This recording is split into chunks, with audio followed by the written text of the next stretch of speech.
Muy buenos días a todas y a todos. Desde aquí, con toda la alegría del corazón, nuevamente meditando en este tiempo especial de pandemia, la palabra de Dios en el Evangelio de Lucas, en este día, viernes 6 de noviembre, que nos dice así en este capítulo 16. A los discípulos Jesús les decía: un hombre rico tenía un administrador. Le llegaron quejas de que estaba derrochando sus bienes. Lo llamó y le dijo: ¿qué es lo que me han contado de ti? Dame cuenta de tu administración, porque ya no podrás seguir en tu puesto. El administrador pensó: ¿qué voy a hacer ahora que el dueño me quita mi puesto? Para acabar no tengo fuerzas, pedir limosna me da vergüenza. Ya sé lo que voy a hacer, para que cuando me despidan, alguno me reciba en su casa. Fue llamando uno por uno a los deudores de su señor y dijo el primero: ¿cuánto debes a mi señor? Contestó: 100 barriles de aceite. Le dijo: toma el recibo, siéntate enseguida y escribe 50. Al segundo le dijo: ¿y tú, cuánto le debes? Contestó: 40 quintales de trigo. Le dijo: toma tu recibo y escribe 30. El dueño alabó al administrador deshonesto por la astucia con que había actuado, porque los hijos de este mundo son más astutos con sus semejantes que los hijos de la luz. Esto es palabra de Dios. Te alabamos, Señor. ¿Y qué nos dice esta parábola del administrador astuto? Ciertamente que es paradójica como todas las parábolas. Uno dice: ¿por qué es paradójica? Claro, acá el dueño, porque le llegaron comentarios, ya juzgó y condenó al administrador, de una vez lo echó. Y no solo, el administrador de una vez se sintió echado y ya voy a tener que arreglar las cosas. O sea, dan por supuesto cosas que, bueno, no sé si en la época de Jesús habría algunos asuntos, aunque algunos tienen una teoría.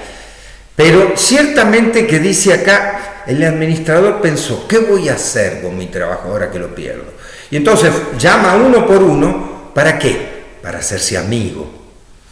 Algunos dicen que esto que les da y que le des cuenta era lo que él le pedía de más para administrar para él. ¿Me explico? Es una teoría, puede ser eso, o puede ser que no. Puede ser que simplemente le quitaba eso justamente de las deudas, ¿no? Lo cierto es que en la parábola dice: el dueño alabó al administrador deshonesto. Y uno dice: ¿cómo? Encima que lo echó, que era deshonesto, ¿lo alaba? No, hay que ver el motivo de la parábola. ¿A quién se lo está diciendo? ¿A quién se lo está diciendo? A los discípulos de Jesús. O sea, a los que van a ser misioneros de Jesús, los que van a anunciar el reino a los demás. Entonces le hace este cuento para ver que tienen que ser astutos, que tienen que buscar y pensar en modos creativos. ¿Para qué? Para presentar el mensaje, el proyecto de Jesús, del mensaje del reino. Y uno diría: bueno, pero esa es la manera de decirlo, claro, en una parábola, para que entiendan que tienen que ser astutos, que tienen que pensarla. ¿Y por qué? Porque si no, capaz que simplemente anuncian el reino y ya, si lo tomás, y si no lo querés, bueno, ya, ¿qué me importa? Pero así no es. El tema es ganar gente, ser misionero para algo. Y esto que parece muy simple en el cuento y en la parábola y dicho a los discípulos, resulta que después de 2000 años parece que no es tan simple.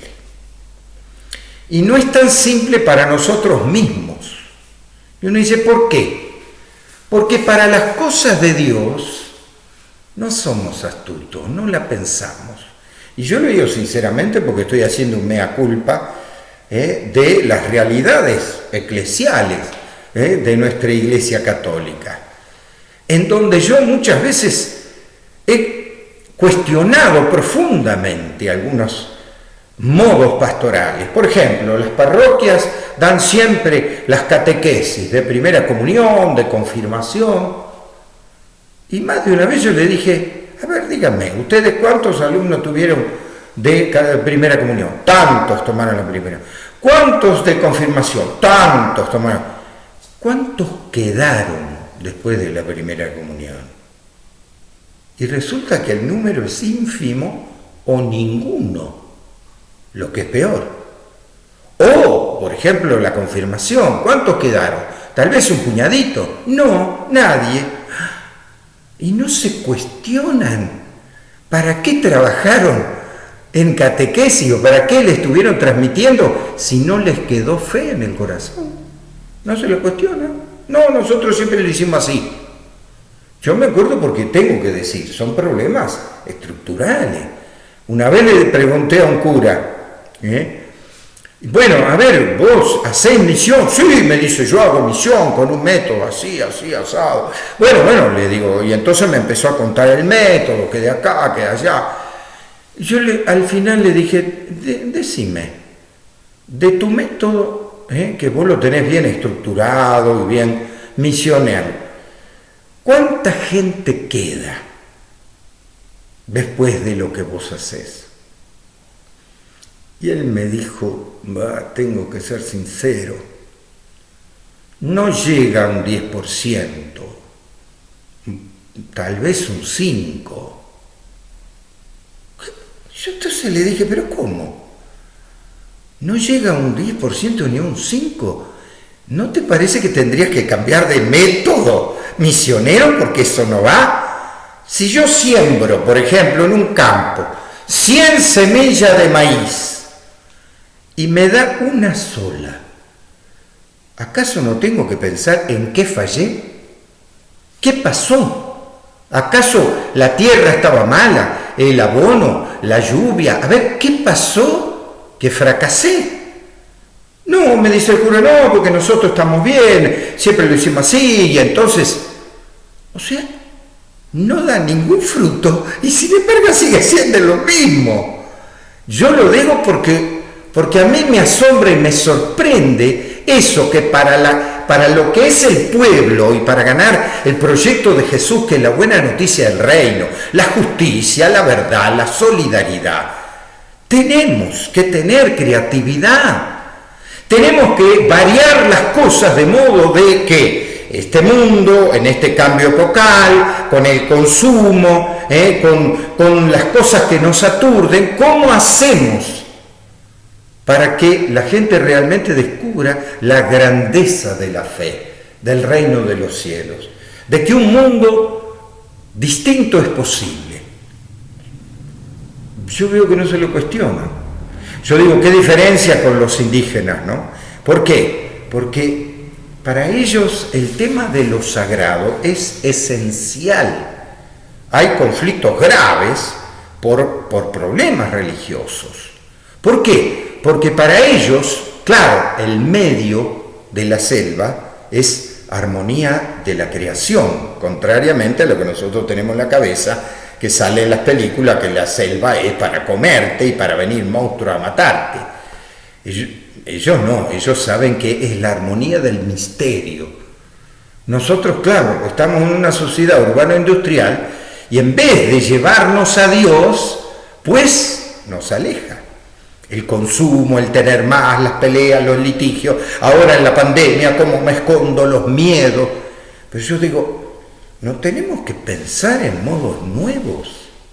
En este cambio epocal, en este tiempo de pandemia, no tenemos que pensar en modos creativos, de anunciar, la esperanza, de anunciar que un mundo distinto es posible, y es verdad que el reino estalla si empezamos a vivir la justicia, la verdad, la solidaridad.